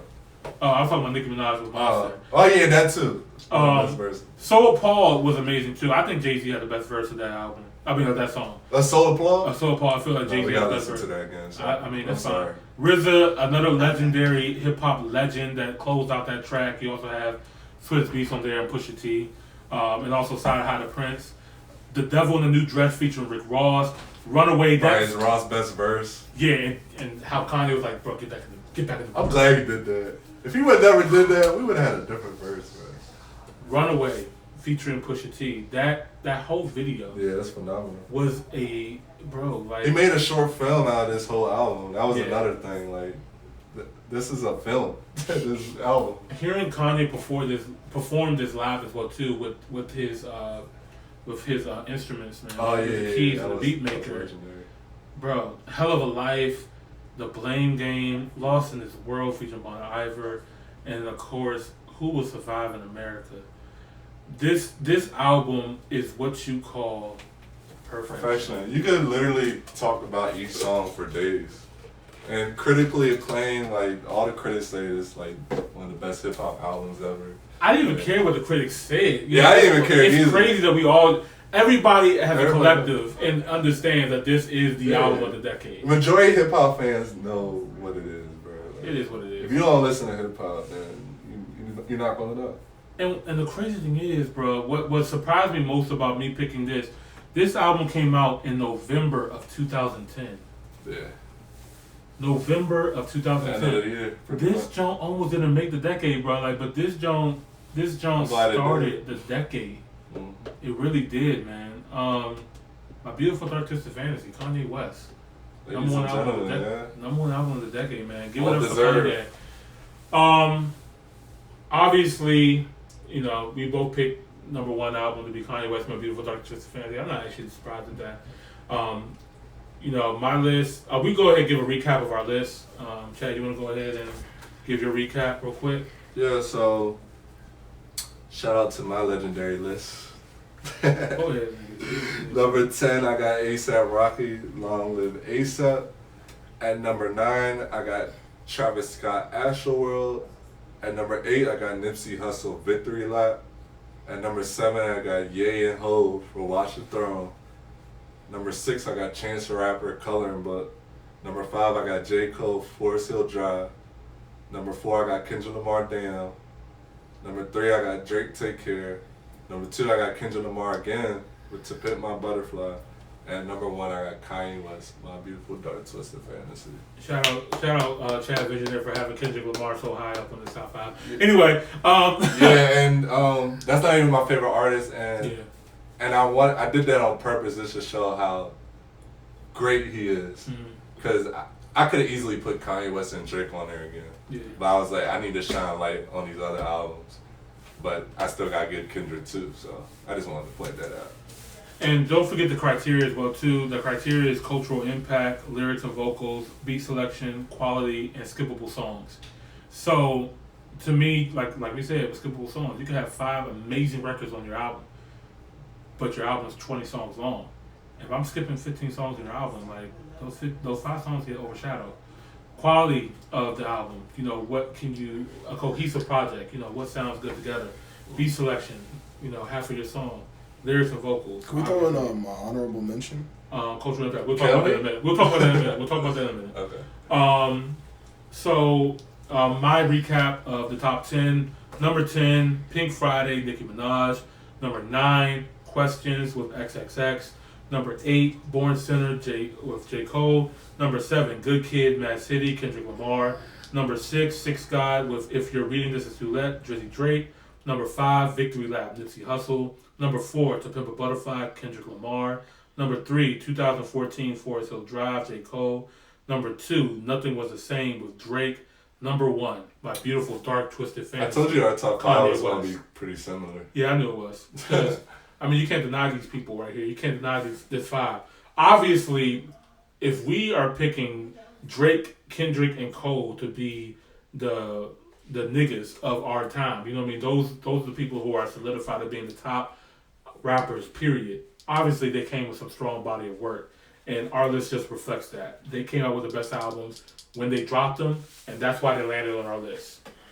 You want to talk about some honorable mentions? Yeah, I got one.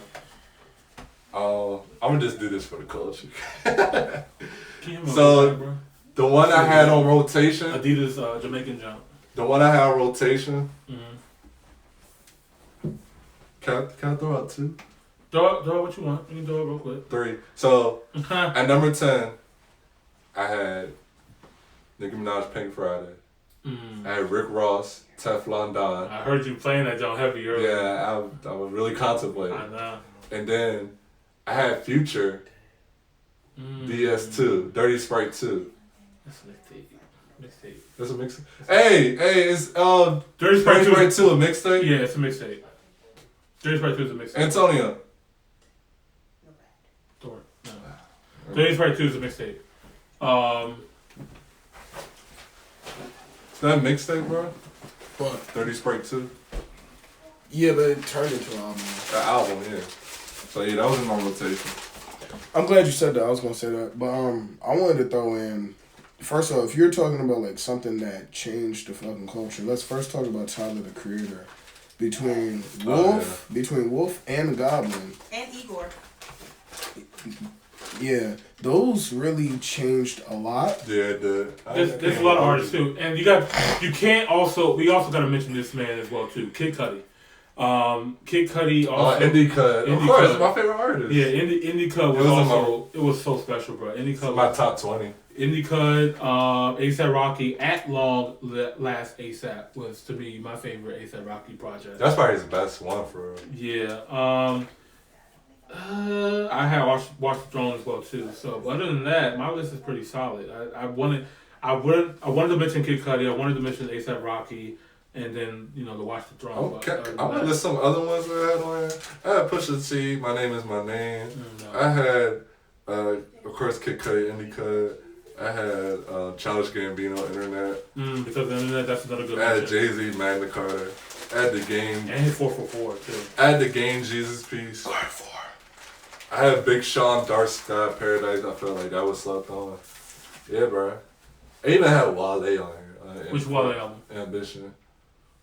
But it was 2 songs. The Gifted was better. That one song he did with Big Sean, I was like, he should never did that. The Gifted is another memorable album. You know what song I'm talking about, Big Sean, right? Chain Music? No, Slight Bird. Oh, Slight Bird. That shit is so kiddish. Lil Uzi. Love Rage 2? Yeah, that's a good one. No. That was Rage 1. That was a good one. 2 is better than 1. I mean, yeah, I'm saying like cultural impact though. Yeah, 1 niggas was on 1 heavy. I made a lot of you niggas. Alright, y'all, so that is going to be Top Hill episode 1. 5. You gotta think about that for a minute, bro. Part 2. Man, this is the end of the decade. This is the end of a year. I can't wait to put my list on Twitter. Yeah, we're gonna post our list up there. Definitely. I'm happy about it. Please vote who you guys felt got it right, who had the best list. when it came to R&B, when it came to hip hop. I know I definitely had the R&B list. Ain't no questions. Also with the. I got the hip hop. I got the hip hop too. I'm sorry. Now I think about it. I wasn't listening. You put XXX. Yeah, that you up, bro. I don't give a fuck. That shit impacted the culture, and to me, that album was incredible. So if you don't know what you're talking about, listen to Questions by XXX, and then you might understand what I'm talking about. Oh. But other than that, man, I'm happy with my list. I know you're happy with your list. That's Top Hill, man. We're gonna wrap this shit up.